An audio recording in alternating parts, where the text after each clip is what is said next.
नमस्कार माझ्या प्रिय स्वामी भक्तांनो, आजच्या या विशेष व्हिडिओमध्ये आपण कलियुगातील चालते बोलते देव परम सद्गुरू श्री स्वामी समर्थ महाराजांनी दिलेल्या काही अमूल्य जीवन शिकवणी जाणून घेऊयात। स्वामींचे हे विचार म्हणजे केवळ शब्द नाहीत, तर संकटांवर मात करण्याची शक्ती देणारे अभय मंत्र आहेत। चला तर मग स्वामींच्या कृपेचा अनुभव घेऊया।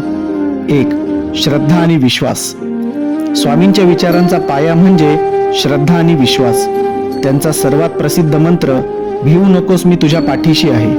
हे वाक्य म्हणजे केवळ दिलासा नाही, तर आपल्या मागे उभ्या असलेल्या दैवी शक्तीचं प्रतीक आहे। संकट कोणतंही असो, निशंक राहा, कारण स्वामी नेहमी तुमच्या सोबत आहेत। 2. कर्म आणि जबाबदारी। स्वामी सांगतात, कर्म करत जा, फळाची अपेक्षा नको, फळ देणं माझं काम आहे।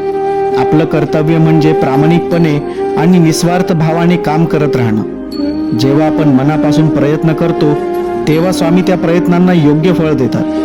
म्हणून आळस सोडा आणि आपल्या कामालाच खरी भक्ती समजा। 3. सकारात्मक दृष्टिकोन। स्वामी सांगतात, जे झालं, जे होतंय आणि जे होणार आहे ते चांगल्यासाठीच आहे। प्रत्येक घटनेत काहीतरी कल्याण दडलेलं असतं। आजचं नुकसान उद्याच्या मोठ्या कल्याणाचं कारण ठरू शकतं।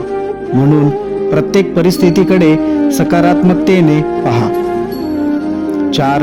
नम्रता आणि दुसऱ्याचं भलं। स्वामी सांगतात, तुमच्या मनात दुसऱ्याचं भलं होण्याची भावना असली पाहिजे। जो दुसऱ्याच्या सुखात आनंद मानतो त्याचं जीवन नेहमी समाधानी असतं। ईर्ष्या आणि मत्सर या भावना दूर ठेवा आणि सर्वांच्या कल्याणाची इच्छा बाळगा। हाच खरा आनंदाचा मार्ग आहे। नामस्मरणाची शक्ती। कलियुगात सर्वात सोपा आणि प्रभावी मार्ग म्हणजे नामस्मरण। श्री स्वामी समर्थ या नामातच अपार शक्ती आहे। रोज काही क्षण स्वामींचं नाम घ्या, ते मन शांत करेल, नकारात्मकता दूर करेल आणि योग्य मार्ग दाखवेल। समर्पण जिथे संपतं तिथून स्वामींची मदत सुरू होते। स्वामी समर्थांचे विचार फक्त ऐकण्यासाठी नाहीत, तर ते आचरणासाठी आहेत। त्यांच्या शिकवणीवर विश्वास ठेवा, ते नक्कीच प्रत्येक संकटातून मार्ग दाखवतील। हा व्हिडिओ कसा वाटला आणि स्वामींचा कोणता विचार तुम्हाला सर्वाधिक प्रेरणा देतो हे कमेंटमध्ये लिहा। व्हिडिओला लाईक करा, शेअर करा आणि चॅनलला सबस्क्राईब करायला मात्र विसरू नका। पुन्हा भेटूया स्वामींच्या नवीन संदेशासह। जय जय स्वामी समर्थ। श्री स्वामी समर्थ।